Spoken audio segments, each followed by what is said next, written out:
Welcome to another episode highlight brought to you by the You Can't Comp This NBA Trading Card Podcast. If you like this video, please give it a big thumbs up. And if you want to support the show, simply hit that subscribe button, click that bell for notifications, and you'll be notified every time we go live. See you in the comments. What's everyone's thoughts on the hobby right now? For the past year or so, there's been increasing concern, specifically in groups with scammers, ghost buyers, lowball, commandos, and window shoppers. Just want to know everyone's best and worst experiences in the hobby. Best buy, chase future investment on a player, or is comp prices controlled and regulated by these app markets? Adam, I'll put this to you. I think the hobby's in a healthy place. I think we've lost we haven't completely lost them. The sports cards investors are still there and abouts, but I think we're in a period where we've got a lot of people that are excited about the hobby side of things, that are going back to collecting sets, that are focusing on their PC, that aren't. Cards are more acquirable again, and I think. I mean, we did see it a little bit with Prism recently, with the blasters that were released. A little bit of the old, I don't know how many people are going to have PTSD from this, but the old, EB Games have their product goes on sale and the bots buy everything, and then people are selling product that's $60 a packet for $400 each, or trying to get their money. Like there's people trying to flip, but it's not as crazy as it was. Yes and no. I think that is true, but I actually got Prism blasters off eBay cheaper than I could have bought them from a retail shop in America. That's pretty crazy. That's good. So, yeah. Yes, I do agree with you. People are playing the flip game, but not always winning. So I think that's the other thing too. It's the equation has changed a little bit in that space. Like it's not just the person at the other end paying 6 times what dudes were queuing up down a Target for, right? So, look, I think somewhat Anthony's question is a little bit leading, because I feel like overall he has concerns about it. Mm-hmm. I think in the comments below, people are talking about, razzes. So I'm just going to address like a couple of things, in one sentence here. I think you do have to have a degree of trust into when you run into a Raz, because if the person that you don't know and you don't trust, essentially you're giving them, let's just say it's $2,000. Yeah. And there's no real strong way that you can enforce that person to post the card out. So I would say, honestly, and I would say this is the same as sales. If you don't feel like you trust somebody, you can always go somewhere else, to buy something. Yeah. If you're not enjoying going to Razzes, give them a break for a bit and do something else. Like I think for me, that's the real thing that I've probably enjoyed the most. Like I've been doing the hobby differently. So I'll go into breaks for a bit, then I'm not enjoying that so much. Then I'll go out and start filling out my singles and my sets. The other thing that people seem to be doing a lot more at the moment is trading. So I've never been a massive trader, but the last couple of EJ Trades days, I've traded cards at both times. And I've actually really enjoyed that. I will agree it's difficult to trade. So it's not the most simplest thing to do, but just mix. What I'm trying to say here is mix it up a bit. In terms of protecting yourself against people ripping you off, just do PayPal, pay the 3%, and then if something does happen, you just charge it back. And I really think,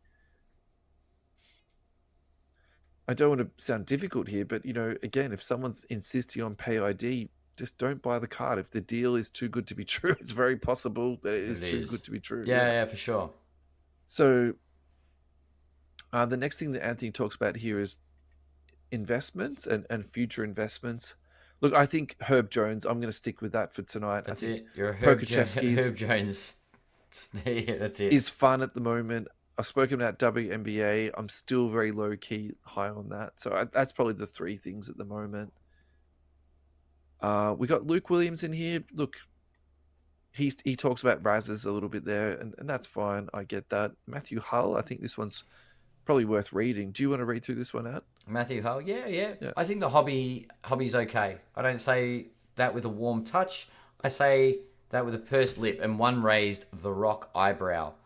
Personally, I can't stand the reliance on comps as the buyer's bargaining tool, especially from experienced buyers. Everyone knows comps are a market of purported value, and like stocks gain value and traction on performance and demand. If you aren't willing to pay comps or over comps, don't start negotiating. If you're selling at 6 times comps, then get a grip. Experienced hobbyists could be better at reporting on advice they could give people. For example, if you see a punter out there selling something super undervalued, give them a message and share the story with everyone's permission. Regulation has its ups and downs. Regulation is supposed to bring about safety and standard. I'm not opposed to this hobby. However, graders can't agree on a standard a standard that auction houses can't agree on. Well, that was written before PSA just bought essentially everything. got 100% monopoly. So Yeah. you have to slightly edit that comment, Matty. Sorry, mate. Yeah, it's true. However, graders can't agree on a standard, auction houses can't agree on a standard, and the biggest card show in the world is being attacked on all fronts due to its declining standard for collectors. An advisory group that is organised by one standing hobby body and includes international members as well as graders, auctioneers, and influencers would be ideal in at least creating a common ground for what the hobby, which now levelling out economically, will push a hobby in an upwards direction. That's my 2 cents. Also, everyone stop buying Tatum so I can buy them. So, Adam, I got to ask you, do you have any Regulate the Hobby t-shirts on you? We need to send one out to Matty Hull. I might have one. I'll Matty, what's your size? If we've got one on hand, we'll send it out to you. Otherwise, we'll sort one out and get it out. I feel like you two are kindred spirits. Actually, that's why I asked you to read that one, because he was talking about regulation. I knew he was gonna. You were gonna say that. Oh, come on. You've got a t-shirt. It is. You can't deny this, man. You've got a t-shirt that says Regulate the Hobby. That's like your mantra. Yeah. It is. I'm very well renowned for this thought, and you're right. It's finding consistency across the board. Interesting space this hobby's in. Do you want to read one or summarize another one? So I think the last one's Sunny. I probably think we could just summarize this one. He also talks about the highs and lows of the hobby, but I think this is the thing I want to talk about here.